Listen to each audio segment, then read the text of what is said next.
No tree becomes deep-rooted and sturdy unless strong winds blow against it. This shaking and pulling is what makes the tree tighten its grip and plant its roots more securely.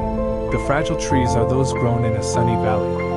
Why then, asked Seneca, do you wonder that good men are shaken in order that they may grow strong?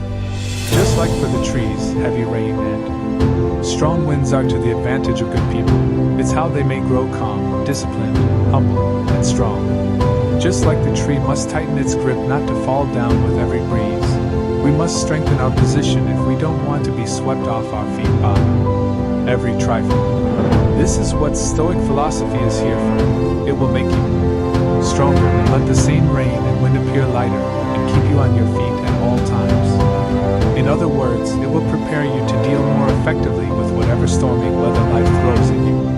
From wrestling philosophers to emotional wolves, this first chapter covers all you need to know about the promise of Stoic philosophy, or why you should get into Stoicism. This classic philosophic question stands at the origin of the primary concern of Stoic philosophy: how to live one's life, or the art of living. Stoic teacher Epictetus compared philosophy to artisans. As wood is to the carpenter, and bronze to the sculptor, so are our own lives the proper material for the art of living. Philosophy is not reserved for wise old men.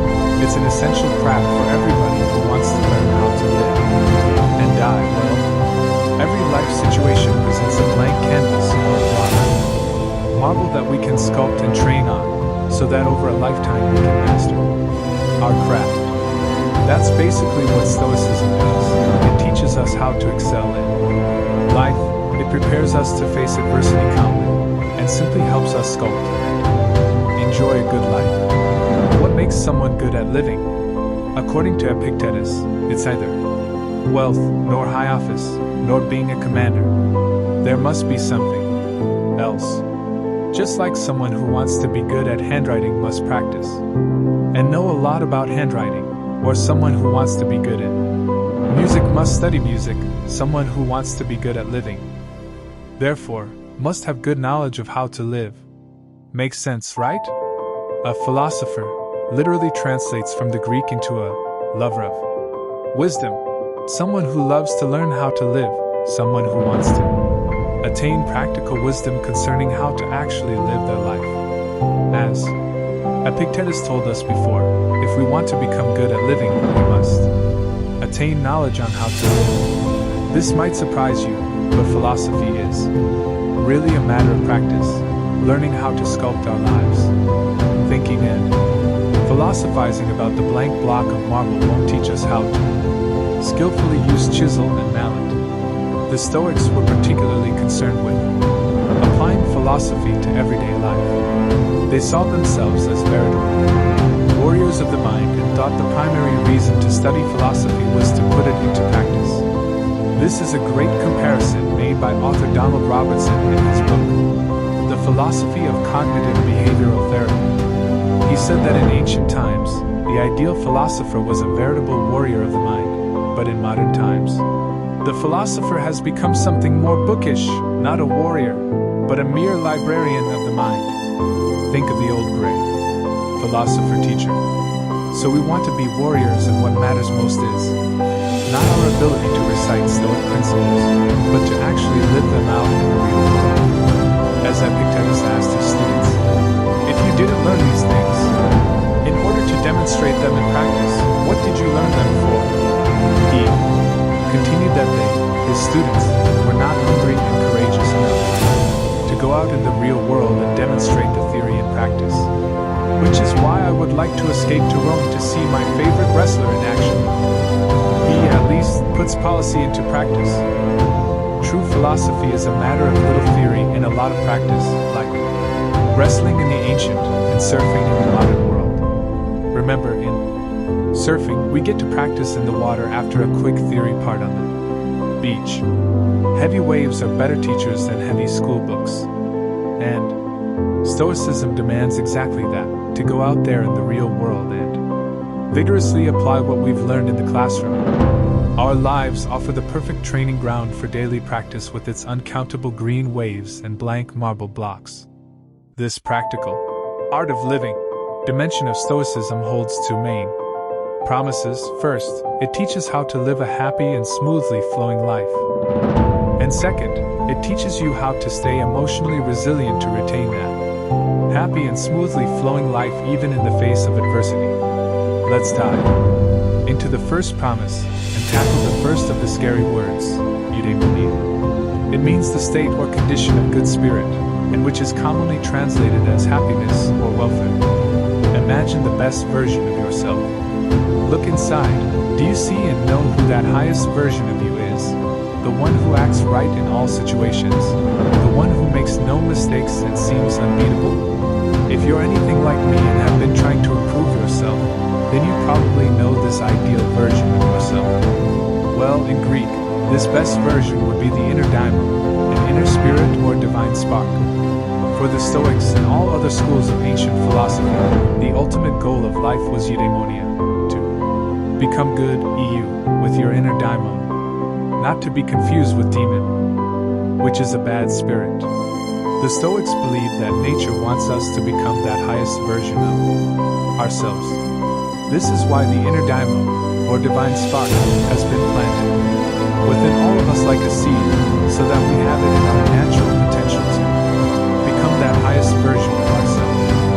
In other words, it's our nature to complete what's been started with that divine seed and bring our hidden potential to life. To become good with our inner daimon, to live in harmony with our ideal self is, therefore, to get as close as possible to that high potential self. We should close the gap between who we're capable of being, our ideal self, and who we actually are in that moment. How can we do that? The Stoics had a word for that too, arete. In short, arete directly translates as virtue or excellence, but it has a profounder meaning, something like expressing the highest version of yourself in every moment. Stoicism deals with your moment-to-moment actions and with living as close as possible to your ideal self. The Stoics' overarching goal was eudaimonia, to be good with your inner daimon, to live in harmony with your ideal self, to express your highest version of yourself in every moment. But what does that mean exactly? The most common translation of the Greek word eudaimonia is happiness. The translations, flourishing or thriving, however, capture the original meaning better because they indicate a form of continuing action. You can only be good with your daimon when your moment-to-moment actions are in harmony with your ideal self. You flourish at living well, and only as a consequence you'll feel happy. Eudaimonia refers more to the overall quality of someone's life rather than a temporary mood such as happiness. It's a condition in which a person is thriving and living optimally well and supremely happy. As Zeno, the founder of Stoicism, puts it, happiness is a smoothly flowing life. This entails that your life generally flows smoothly.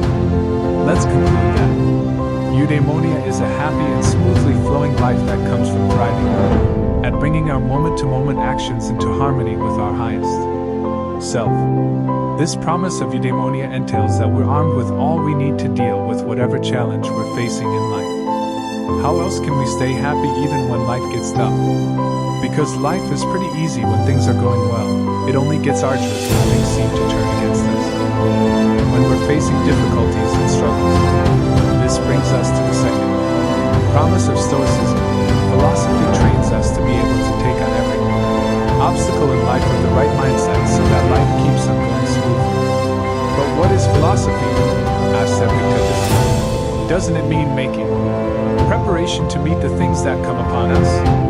Yes, he says, philosophy prepares us to endure whatever happens. Otherwise, it would be like the boxer leaving the ring because he took some punches. We could actually leave the ring without any consequences. But what if we'd abandon the pursuit of wisdom? So, what should each of us say to every trial we face?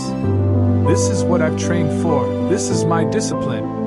Hey, a boxer who gets punched in the face won't leave the ring. It's what he prepared for. It's his discipline. And the same is true for philosophers. Just because life slaps, kicks, spits, and knocks us out doesn't mean we should give up and leave it. means we should get back up and keep on getting better. Such is life.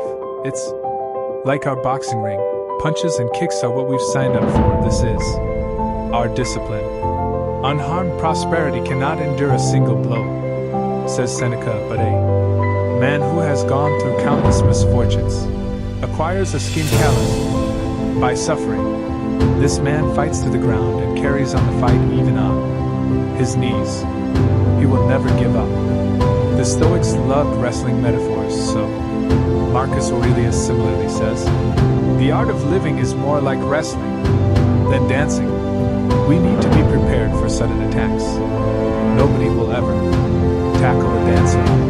The dancer will never get choked by adversity like a wrestler." So, as warrior philosophers, we know that life will be challenging. Actually, we should even be rubbing our hands together and be looking forward to take some punches, knowing they will make us stronger and grow our skin thicker.